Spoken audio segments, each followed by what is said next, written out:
Сәлеметсіздер ме, құрметті көрермендер, сіздердің назарларыңызда Көз айым бағдарламасы. Бүгін біздің бағдарламамыздың алғашқы саны жарыққа шыққалы тұр. Жобаның мақсаты көрермен көз айымына айналған тұлғалар мен тартымды сұхбат жүргізу. Көрерменнің көңілін көтеріп, тек қана сіздер үшін қызмет жасайтын мен Ильясов Санат және әріптесім әртүрлі мультфильмдер ғылымының докторы Тоқтарханов Асхат. Жақында Асхат Аяз ата туралы мультфильміне докторлық диссертация жұмысын қорғап келді. Бір қошеметтеп қойға болады.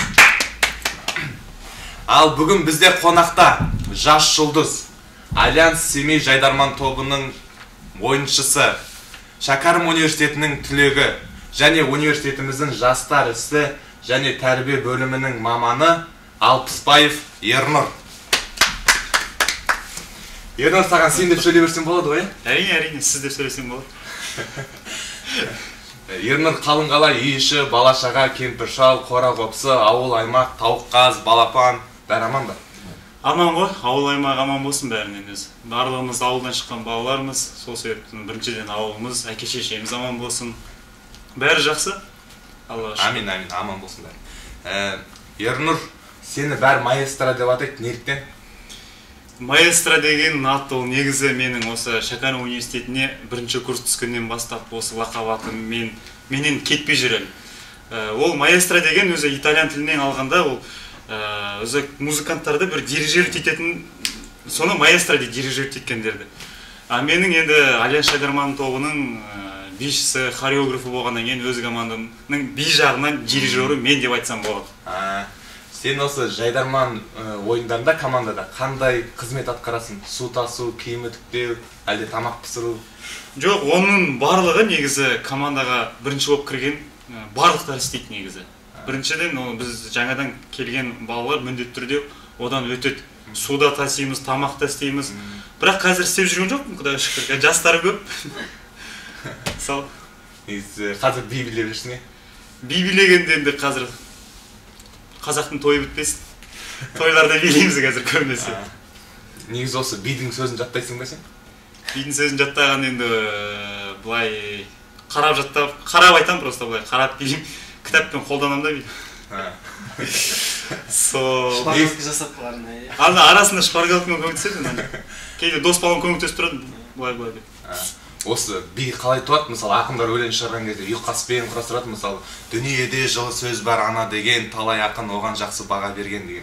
Ал мысалы, сендер шығарған кезде былай шығарсыңдар ма? Тектоник, брейк-данс пен егіз ұғым, білесің бе халқым мұның сырын деп. Жоқ, олай болмайды. Бізде енді биді қалай туады бізде? Радомда десе қалай болады, келмейді.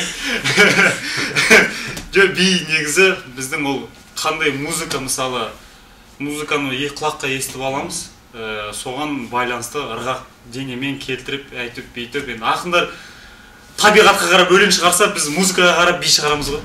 Солай. Негізі Альянс Семей қазір Альянс банкі модадан қалды ғой, сәннен қалды. Енді атын өзгерту ойларында жоқ па? Халық банкі, Нұр банк деп. Жоқ, Халық банк, Нұр банкқа істемей, өйткені онда кредитім бар мен. Форты банк болса деп өзгертейік па деп жүрміз бір. Кішігірім өзгеріс болады енді бұйыртса. Құрметті көрермен, естеріңізге сала кетейін, дәл қазір Көз айым бағдарламасы және оның жүргізушісі мен Ильясов Санат және әріптесім әртүрлі мультфильмдер ғылымының докторы Тоқтарханов Асхат. Және біздің жобаның демеушісі Кірсабын компаниясы. О, керемет. Кірсабын компаниясы, ерлердің шампуні. Мына Кірсабынды саған жобаның атынан сыйлаймыз. Ой, рахмет. Мамам бір қуанып қалатын болды. Үйге бір нан алып келмейсің деп бір сабын алып келді. Одан сайын қуансын, мынау Асхаттың атынан. Асхаттың атынан? Молодец, рахмет. Мынау менің атынан. Мынау сіздің атыңыздан, не? Иә. Айтпақшы, Асхат екеуміз бір жоба екеуміз ғой, ана жобаның атынан берілген. Жобаның атынан? Қайтару керек пе? Иә, ең астын жобаның атынан берілген. Менің атынан сыйлық сіздерге. Рахмет. Кірсабын. Осы Кірсабынды үйде жиі қолданасың ба? Жиі қолданған кезде қалай? Кішкентай кезімде жиі қолданатын, мен мойындаймын. Кішкентай кезімде осы ауылда осындай Кірсабынмен бас жуатынбыз. Содан кейін аяқ жудық. Акасы кір жуатын нәрсе екен ол. Кірсабын дегеннен шығады ғой, сөзден сөз туады. Мына Кірсабын дегеннен шығып тұр. Сен қандай түсті ұнатпайсың? Қандай түсті? Розовыйды ұнатпаймын. Розовый түсті. Розовый түсті ұнатпаймын, және көгілдір түсті ұнатпаймын. Неліктен? Неліктен болған, өйткені альянстың формасы да олар. Білмеймін, өзіме розовый форма ұнамайды, бірақ ұнайды негізі. Сенің тәрбие бөлімінде жұмыс істейтініңді бәріміз білеміз. Және саған жастарды тәрбиелеуге ыңғайлы болсын деген ниетпен біздің жобаның атынан мына таяқты сыйлаймыз. Рахмет, как раз дейсіз. Но менің дворымдағы ағаш емес па ғой? Бір сындырып кетеді оны. Мына таяқ Асхаттың атынан. Асхаттың атынан. Балаларды тәрбиелегенде көмек ретінде. Біз енді балаларды бүйтіп тәрбиелемейміз, сондадан рахмет сіздерге. Мына таяқ менің атынан. Сіздің атыңыздан ба? Мына жарайды, мына таяқ менің атынан сіздерге. Қошеметтеміз. Таяқ дегеннен шығады ғой. Дала жылы. Иә, дала. Осы сені болашақта қайдан көреміз? Теледидардан ба, әлде 413 аудиториядан? Болашақта енді білмеймін, бұйыртса теледидардан да көріп қалу мүмкіндіктеріңіз бар. 413-тен шықпаймыз ғой пока қазір. Немесе 413-тің сыртын теледидар деп жазып қойыңыздар. О да жақсы.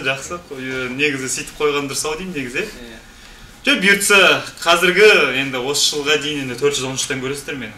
Кейде ондан көрмесем, кейде асханадан көресіздер. Бәрекелді, бүгін бізде қонақта Жайдарман ойындарының жұлдызы Алпысбаев Ернұр. Және біздің келесі айдарымыз қонақ және оған сұрақ. Қонақ және сұрақ айдарында Ернұр, саған біз көрермендерден келген сұрақтарды оқитын боламыз. Сонымен бірінші сұрақ. Ернұр, саған қандай қыздар ұнайды? Дейді Ақмарал есімді бір қыз. Маған қандай қыздар ұнайды енді? Көбісі айтады ғой енді, қыздар маған ойбай әдемі қыздар ұнамайды, бой ұзын қыздар ұнамайды, шашы ұзын қыздар ұнамайды. Иә, мағанда да сондай қыздар ұнайды. Көп айтады, ойбай сұрасам, мысалы сұрақ қалсаң, жан дүниесі жақсы, тәртіпті деп ойлайды ғой енді. Көп сондай қыздар ұнайды деп. Жоқ, маған керісінше бой ұзын, әдемі қыздар, шаштары ұзын қыздар ұнайды. Керемет. Екінші сұрағымыз, сапарда болған ең қызықты оқиғаларымен бөліссен деп жазыпты Ғани есімді ғаламтор қолданушысы. Ғани есімді. Енді бізде көп қызықтар болады, енді көптеген қалаларға барасың, көптеген ойындарға барасың. Енді естен кетпейтіні біреу қалды, енді осы Астанада ойын болған бізде. 1-4 па, 1-2 ма, сондайда ақшамыз бітіп қап, бір жатақханада тұрғанбыз. Енді ойын ойнап, енді ол ойыннан келесі турға өте алмай қалдық та. Ақшамыз да бітті, тамағымыз да бітті. Сол жатақханада ақшаны тосып жатқанбыз, Семейден жібереді. Сол бір бөлмеде 10 адам, 11 адам жататынбыз. Жейтін тамақ жағы ортада тек қана бір қант қана тұрады, тұзы тұрады, бұрыш қана тұрады. Сол қантты жейтін кезге де болған, біз ешқайда шыға алмайды. Сол ең қызық сол қалды бізде, енді ақша да жоқ, түк те жоқ, әйтеуір әрез қайтқанбыз сөйтіп қант жеп. Солай да өмір сүрдік. Керемет жауап. Және де тағы бір сұрақ. Ереке, сен бұрында күреске қатысқанда менен қалай қадалғанын есіңде ме? Деп бір анонимді жігіт пе әлде мүмкін бойжеткен бе, соны бір сұрақ қойыпты. Енді жеңілмедім деп айта алмаймын. Енді расымен де мен дзюдо күресімен айналысқам, қазақша күресімен, самбо күресімен. Бір кішкене травма алғаннан кейін енді Жайдарманға кетіп қалдым. Негізі былай күрес түрімен айналысқам. Енді жаңағы сұрағыңызға енді білмеймін, енді ұтылған жоқпын деп ешкімді айта алмаймын. Может, ұтылған да шығармын ол кісіден. Бірақ мен де ұтқан шығармын сізді де. Жақсы, және де тағы бір сұрақ. Алпысбаев Ернұр, әскерге бару ойында жоқ па? Деп жазыпты қалалық военкомат. Әскерге бару ойымыз негізі бар. Негізі әр азаматтың негізі борышы ғой армияға бару деген. Мен пока барым деймін. Керемет жауаптар. Ернұр, ал енді біз сізбен ойын ойнасақ. Ойынның мақсаты мен көрсететін сөздерден сіз бізге бір қызықты әңгіме шығарма ұсыну керексіз. шығарманы ешке түсіру керек қой. Иә. Дайын болсаңыз бастайық. Ал бастасақ, бастайық. Бақыт. Бұл неме деп айтып отырсың маған? Әңгіме ретінде құрастырып, осы сөзі кеше көшеде келе жатқан Бақыт дейтін қызбен таныстым. Сол Бақытпен танысып, айтып тұрып, "Үй, сабағың қалай" деп тұрып, кейін автобуспен келдің ба, маршрутпен келдің ба деп сұрадым. "Үй, қайдағы? Оқуға, сабаққа асып барамын" деп таксимен келе жатқан ғой. Сосын жолда ұмытып кеткен ғой. "Ойбу, акасы маған балық алу керек" деді. "Үй, мамам айтты ғой, маған балық алу керек, бүгін туған күн, қонақтар келеді" деп сөйтіп келе жатқан ғой. Мына жаққа қара қалса бір үлкен бір кеменің картинкасы тұр екен. Сосын осыны ала салайын ба, балықты ала салайын ба деп тұрған кезде ана жақтан бір дөңгелек келе жатқан ғой, машинамен дөңгелек. Жарылып қалып ана жерде, ойбай, ана жерде газеттің адамдары түсіп, олар танысымды көріп, сөйтіп қысылып кеттім әжетханаға. Бәу, орында тұрып қайда барамын білмеймін. Мында қараймын, анда қараймын, мында қараймын, ешкез жоқ. Таба алмай тұрған кезде, как раз таныс келе қалды. "Бауырым, сенің как раз мына жерде жақын үйің бар ғой, сен барып бір әжетханаға қысылып тұр едім, мен барсам бола ма? Қазір сабаққа да үлгермей жатырмын, мен базардан балық алу керек, және кеменің картинкасын алып қойдым, ақша да жетпей жатыр" деген кезде, дос баласы, тамаққа шақырмай мен. Тамақ ішеміз, бүйтеміз, сөйтеміз, тамақ ішіп жатамыз, сосын досыма айтамын, "Қой, мен кетейін, сабаққа бару керек" деген кезде, теледидардан Алияс Шайдарман тобын көріп қалмайын ба? Одан соң тамақ ішіп, одан сайын отырдың теледидарды көріп. Ой, содан айттым, мен мамам шақырып отыр, үйге қайту керек. Өтірікті шындығастыра деген. Енді қазіргі заманда өтірік айтпасаңыз аштан қаласыз деген бір қазақтарда жақсы сөз бар ғой. Осымен бізге берілген уақыт аяқталды. Бүгінгі біздің қонағымыз Жайдарманның жұлдызы Алпысбаев Ернұр. Рахмет. Ернұр, әрқашан көрермен көзайымына айналып жүре бер. Біздің бағдарламамыз көзайымда көрермен көзайымына айналсын деген ниетпен біз өз бағдарламамызды аяқтаймыз. Аман, сау болыңыздар.